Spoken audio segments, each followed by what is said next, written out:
Bwana, michuano ya klabu bingwa pamoja na kombe la shirikisho barani Afrika imetamatika kwa upande wa timu zetu za Tanzania. Sio kwamba imetamatika kwa maana tumemjua bingwa, hapana. Kwa hapa Tanzania timu zetu 4, Simba, Yanga, Azam pamoja na Singida Black Stars, safari yao imeishia katika hatua ya makundi. Nikukaribishe mtazamaji wa FJ TV ndani ya kipindi chako cha Sports Recap. Utakuwa nami Neema Kayugwa, lakini pia sitakuwa peke yangu, nitakuwa na Ahmed Ali ambaye atahakikisha unapata tathmini nini kifanyike kwa msimu ujao kwa hizi timu ambazo zitafanikiwa tena kuingia katika michuano ya CAF Afrika. Nikukaribishe na tunarejea muda si mrefu.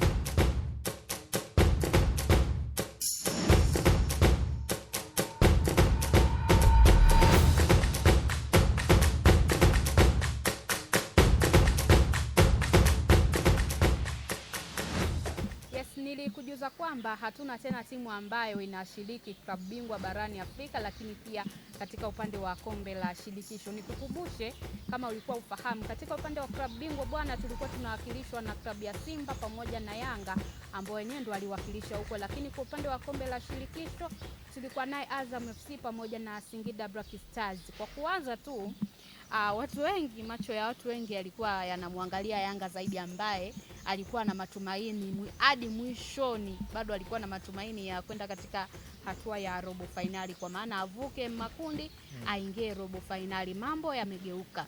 Ndivyo hivyo kwa mpinzani wake Simba, ambaye mwanzoni kabisa dalili zilionyesha kwamba hayupo katika njia ya kwenda hatua ya robo finali. Ukija kwa hawa wachanga wa hii michuano, Azam FC amekuja kufanya maajabu, japo hajaingia robo finali, ila kuna namna ameonyesha kwamba kuna kitu amejifunza na amekipata. Kwa Singida Black Stars the same kama Azam, japokuwa hajafanana alama. Katika tuanze na Azam pamoja na Singida Black Stars, kipi cha kuwashauri ili msimu ujao kama wakipata nafasi ya kuingia katika michuano ya CAF wafanye kipi ili wajijenge zaidi? Kwanza kabisa mimi napenda kuwapongeza Singida Black Stars pamoja na Azam.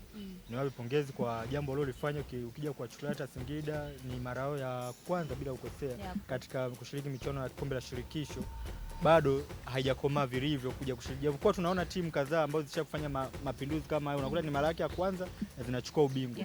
Lakini hatuwezi kuilaumu Singida Black Stars kwa pale walipofanya yale matokeo waliyopata, wana deserve pia kulingana na uwekezaji wao na vilabu wanavyokutana nao.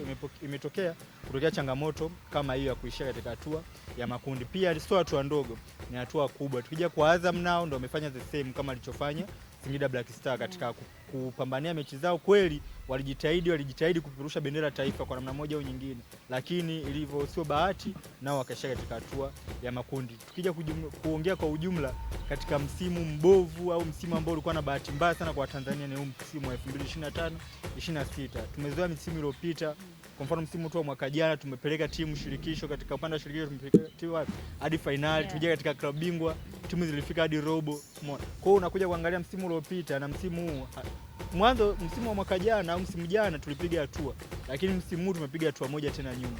Kwa hiyo ukija kuangalia tunataka progress, watu twende mbele tena, tusirudi nyuma. Kwa hiyo maana hata msimu huu hata kuja kuangalia katika yale wawaga katika annual meetings za kila klabu, sasa hizi klabu zetu kubwa za Simba na Yanga, katika annual meetings zao, katika malengo yao, kuna baadhi walisema kufika nusu finali hadi kuchukua ubingwa, na kuna baadhi walisema kufika robo finali. Walishafika makundi, tunahitaji robo finali kwenda mbele. Wakati pre-meeting kabla ya before ya mwaka msimu uliopita, watu walisema wafike makundi, na kweli watu walifika makundi wakafika hadi finali kama unakumbuka vizuri.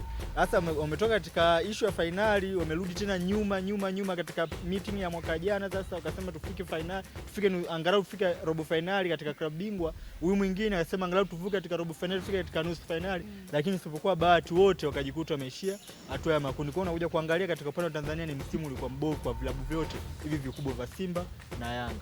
Hapo Ahmadi, kwamba umesema msimu ulikuwa ni mbovu kwa hivi vilabu vyetu vikubwa hasa viwili.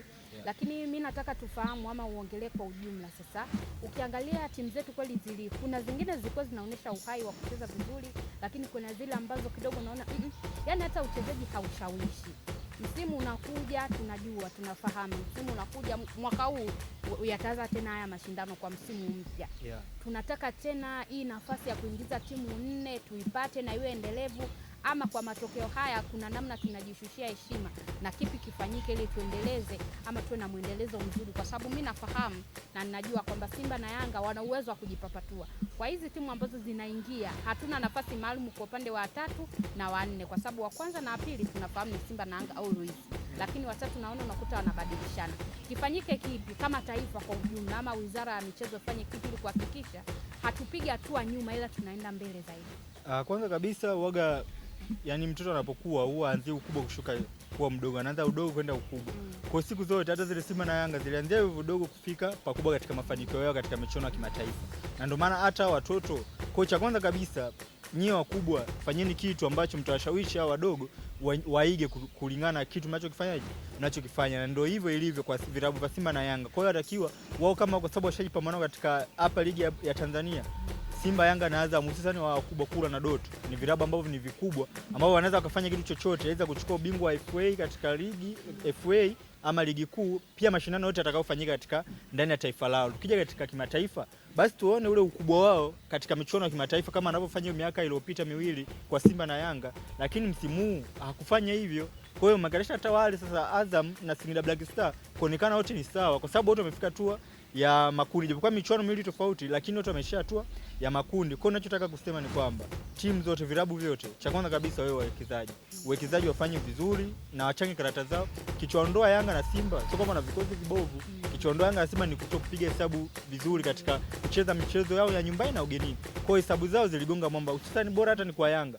Hesabu zimekuja kukataa dakika ya 90 kabisa, yani mwishoni mwa mechi ya mwisho inakuja kuamua kwamba sasa wewe haudeserve kwenda robo finali. Lakini pia katika klabu ya Simba imekuwa hesabu zake zilianza kugonga mwamba tangia alipoteza mechi 3 za mwanzo, na ilikuwa ni mara yake ya kwanza kuwahi kupoteza mechi 3 mfululizo ndani ya mashindano katika hatua group stage. Ilikuwa ni historia mbaya, na hasa zile hesabu ndo zikamfanyisha Simba sasa arudi nyuma. Hata baadhi ya wanachama na mashabiki wa klabu ya Simba kwanza kukata tamaa, sasa kusema kwa hapa tulipofikia this time au katika msimu huu inatosha. Lakini ukija kuangalia baada ya maingizo mapya katika klabu ya Simba, dirisha hili dogo, na kuja kuona kuna kitu cha ziada, ndio maana kuja kuangalia baada ya maingizo mapya zile mechi zake zilizofuata zote amesuru na kushinda. Kwa yale maingizo mapya angekuepo before yale mashindano yake ya kwanza, tungesema tungeona kitu cha tofauti kwa klabu ya Simba, kwa sababu klabu ya Simba tunajua sio mara ya kwanza kufanya matukio kama haya. Ya katikani ni vilabu ambavyo vinaogopeka, tishio katika barani Afrika. Wanajua kabisa ukija kwa Mkapa utoboi. Na kweli vilabu vingi vinakuja huko, wakija jijini Dar es Salaam wanaingia kwa pressure, kwa sababu mpira unachezwa ndani ya uwanja na mpira unachezwa nje ya uwanja. Sehemu zote mbili unatakiwa umshinde mpinzani wako. Mpinzani wako mshinde katika nje ya uwanja, mshinde ndani ya uwanja. Sasa klabu ya Simba ilipoteza hicho, yani ikiendelea kwa huko katika mfumo ule ukuja mwaka huu au katika historia mwaka huu, kama itaendelea hivi itapoteza ule ushindani wa nje ya uwanja, kuogopa, kwa sababu hata mashabiki wenyewe atakuwa waingie uwanjani, wanajua klabu yao matokeo wanayopata, kwa ile nguvu ya nje ya uwanja inapotea. Kwa hiyo ikishapotea nguvu ya nje ya uwanja, watu ndani ya uwanja watakosa pia nguvu, mwisho wa siku itaendelea kupoteza zaidi. Umeongea mengi na nimependa na nimechukua kitu kimoja kwamba vilabu vikitaka vifanikiwe basi viwekeze katika engo zote, kwa maana zisajili wachezaji ambao wana uwezo wa kuwafikisha sehemu fulani, lakini ziwekeze katika kupata matokeo mazuri. Jana tukimalizia, jana Yanga walikuwa wanacheza mechi mbili. Wao washinde lakini wamuombe Farabati afungwe. Hii inakuwa ina maana gani? Kwamba hamkujipanga tangu mwanzoni, ndio maana kuna namna mnakuwa mnafanya maombi ama mnacheza mechi mbili tofauti? Hii wage inatokea, ni kawaida katika mpira, kwa sababu na ndio maana hata CAF wenyewe wanapanga timetable au FIFA wanapanga ratiba, walijua hivi vitu lazima vitakuja kutokea, na ndio maana chanzo cha hizi mechi zote kuziweka muda mmoja. Yani walishajua kabisa hivi vitu vinaweza vikaja kutokea, ili kuepusha ile lawama kwamba fulani akishapita afu mwingine mechi yake inafuata baadaye, kuna kafiti kaanza kufanyika hapa katikati. Kwa kuepusha hicho kitu, kwanza kaeka wote muda mmoja, kwa kila mtu acheze mechi yake. Japokuwa sasa huku kwa kulingana matokeo yao yale ya Yanga ambao walikuwa na pointi zao zile 5, huku akiwa anamwombea Farabati apoteze, alikuwa na pointi 8. Kwa Yanga jana alikuwa Yanga amefanya kile ambacho alikuwa anakihitaji mashabiki. Cha kwanza katika mechi ya jana, unaona amecheza mpira wa kasi, ameshinda magoli 3. Sio jambo dogo kushinda katika mechi za hatua makundi magoli kuanzia 3. Umeelewa? Kwa hiyo kule alichokuwa anachoombea wao FAR angalau tu apoteze ile game hata kwa goli moja. Apoteze, alikuwa Yanga anapita kwa sababu alishafuta zile negative ambazo alikuwa anadaiwa. Sasa hiyo hata kuja kuangalia katika negative hana negative, ana positive 2. Yanga kwa tayari alikuwa na nafasi kubwa ya kushinda. Kuja katika FAR baada ya kutoa sare ya jana alikuwa hana positive, ana positive 0. Umeelewa? Kwa jana Yanga alimedeserve kile kitu alichokuwa anakitaji, lakini haikuwa bahati nzuri kwa upande wao kufuzu hatua ya robo finali kwa sababu ya FAR tayari alishachanga karata zake vizuri. Ndio maana tukirejelea hapo awali nilishakwambia kwamba FAR katika mechi zake zilizobakia atafuta sare moja tu ajihakikishie, na ndio maana hata mchezo wa jana ukija kuangalia kucheza na Al Ahly wamecheza show game tu, yaani hauna ile mchezo kwamba labda Al Ahly anahitaji kitu fulani kwa nguvu, kwa force game wangeshinda. Lakini ukija kuangalia mchezo wa jana, kila mtu acheze kwake, tucheze tupige slow game. Al Ahly alikuwa anacha kupoteza, alishafuzu, hamna mtu alikuwa anamfikia pointi zake. Ukija kwa FAR yeye alikuwa anatafuta sare, kwa hiyo alikuwa anacheza kwa nidhamu ya kuzuia Al Ahly asije akamfunga. Pia alikuwa hana utaji sana na goli, na Al Ahly naye alikuwa anacheza normal tu, anajua mbele kama unavyomjua Al Ahly anabadilika kulingana na kila hatua anayopiga.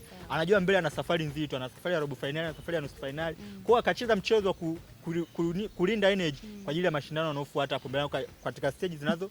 Ndio maana mchezo wa jana wa Al Ahly ulikuwa ni wa normal, Al Ahly na FAR. Lakini ukija kuangalia mchezo wa Yanga na JS Kabylie ni mchezo wa nguvu. Ndio maana ukiangalia hata kadi za njano zilizotolewa ina idadi ya jumla kadi za njano 5. Babakar Salum katika klabu ya JS Kabylie anapigwa kadi, kuja katika klabu ya Yanga Dickson Jobu anapigwa kadi. Kwa unaona ni kadi ambazo hadi ukiona mchezo na kadi za njano nyingi au na foul nyingi, it means mchezo ulikuwa ni wa nguvu, pia ni wa kasi.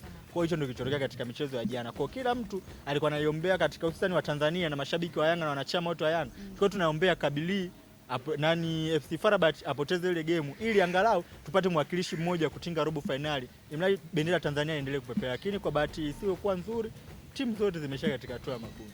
Sawa, Ahmed Ally amemaliza na ameongea vitu vingi ambavyo natumaini kwamba wewe mtazamaji wa FJ TV utakuwa kuna kitu umekipata kwa msimu huu bwana.